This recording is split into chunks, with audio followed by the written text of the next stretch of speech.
Leonardo.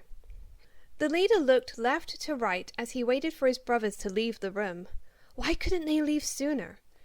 Leo's leg bounced impatiently as he watched the clock on the wall tick away. It was almost time to pick up the pizza, but it seemed like time was not on his side. Each and every minute felt like an hour to him. He glanced at your figure curled up on the couch, looking very adorable. He just wanted to wrap his arms around you for a while, but his brothers were in the way. They will never let it down if they saw their leader cuddling with their girlfriend. They will pick on him for who knows how long, and that will only pile on to the thing resting on his shoulders. He saw it was only one more minute until the pizza was ready and smiled on the inside. He cleared his throat and all heads turned away from the TV to him. "I think it's time to pick up the food, guys," he said. Mikey snapped his head towards the clock and his eyes widened. He quickly grabbed his cheeks and made his way to the exit. "Oh snap, thanks Leo. Come on Raph, let's go." "Are you coming, Don? Leo?" Mikey asked. Donnie shook his head and started walking towards the lab. "No thanks, I think I'm going to finish an experiment before the pizza arrives. You can go on without me," Donnie answered before closing the door to the lab. "What about you, Leo?" I think I'll stay here too.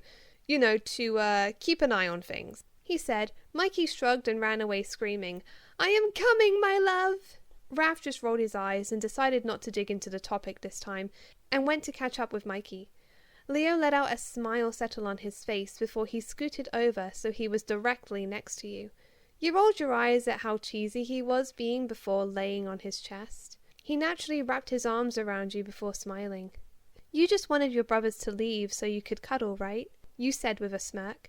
He blushed and buried his face into the crook of your neck. "I like to cuddle you," he whispered and hugged you closer.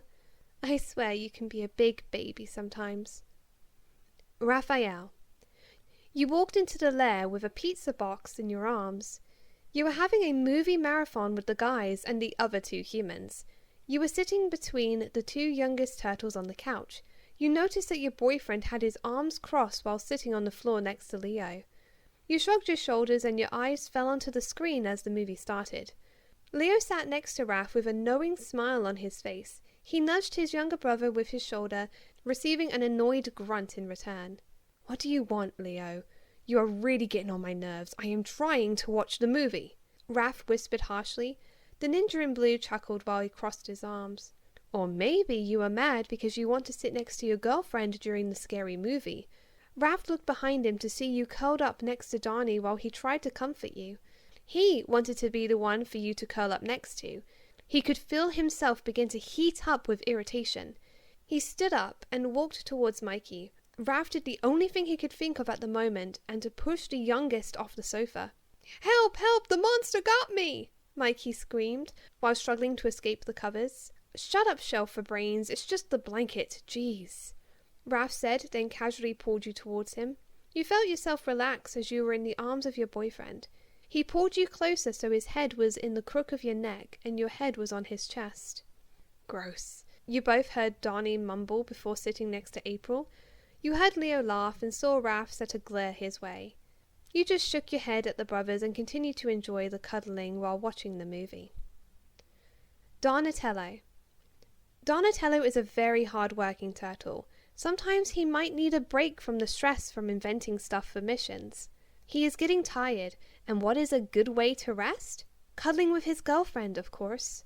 He let out a tired yawn as he set his wrench down on his work table. His eyes were dark underneath as they drooped every few seconds.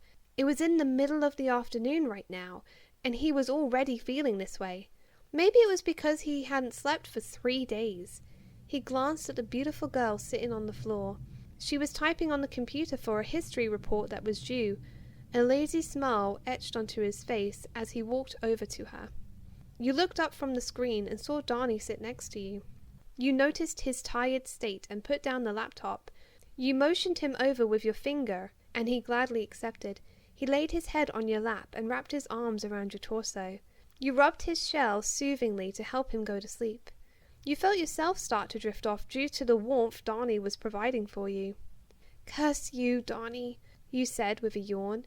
"I still have an essay due on Tuesday." "Too bad I'm almost asleep, and you're tired yourself, so come here." He then pulled you down with him. A wave of tiredness engulfed you and your eyelids began to droop. You blinked for what seemed like 1 second, but in reality it was 1 minute. Donnie placed his head in the crook of your neck and mumbled that he would help you later. Soon the two of you were asleep in each other's arms. Michelangelo. You started up the scooter to begin delivering the pizzas that were ordered. You hadn't seen Mikey in the past few days due to the fact that you have been so busy lately with work. Normally Mikey wouldn't mind anything that had to do with pizza, but it was coming between him and his girlfriend. He waited in the alley, knowing that this could be the one place he could order pizza. He was not stalking anyone. It is just this place orders pizza every Thursday, so he comes here to finish the half-eaten pizza. He heard the sound of one of the delivery scooters making their way downtown. He blended into the darkness and watched as the girl walked towards the front steps. You rang the doorbell and he twiddled his fingers. He couldn't take it anymore. You had been working for too long, so he thinks it's about time he makes up for all the time you've been gone. A man with blonde hair and brown eyes opened the door. He greeted you with a warm smile, seeing you were the one who made the delivery to his house most of the time. You handed him the pizza and he gave you the cash. You counted the money and saw it was too much. Mr. Wells, I think you gave me too much money. So I did. I wonder what you will do with the rest of the money, he said, then added a wink. You smiled at him and placed the extra money in your pocket. Thank you, Mr. Wells, you said, then walked to the scooter. You were about to hop on when a hand suddenly grabbed you by the arm. You almost screamed, but you stopped when you were met with the familiar blue orbs. You pushed him away and softly punched him in the arm. What the heck, Mikey? You nearly gave me a heart attack. Sorry, but I had to see you. I missed you, he said while giving those big blue eyes. You smiled and gave him a huge hug. I am sorry, but I have been so busy with work lately, you said. It's fine. How about I take care of both of our problems? You can tell them the pizza thief jumped you, and the other delivery dudes think that anyway, he said with a shrug. You smiled at the idea. The one thing you never did at work was lie so you could get away with it. You nodded your head and walked over to the scooter, this time sitting on it. You drove towards the alley that led to the nearest manhole that led to the lair. You parked in an alley and hid your ride behind a big trash dumpster. Hopefully it'll still be there by the time you get back. Mikey jumped from the roof and landed next to you. He opened the cover and allowed you to go in first. You walked, expecting to go straight into the lair, but you were tugged in a different direction. You gave him a strange look, but let him lead you. The two of you soon ended up in a drainage pipe. It was too small nor too big. It was just right. You were suddenly lifted off the ground and led towards the pipe. Mikey sat down inside with you on his lap. He hugged you close while putting his head in your hair. I just want to spend some time with you before I have to share you with my brothers. They missed you too, but not more than me, he mumbled. You turned around in his lap and wrapped your arms around his neck. You kissed him on his freckled cheeks and pulled him closer.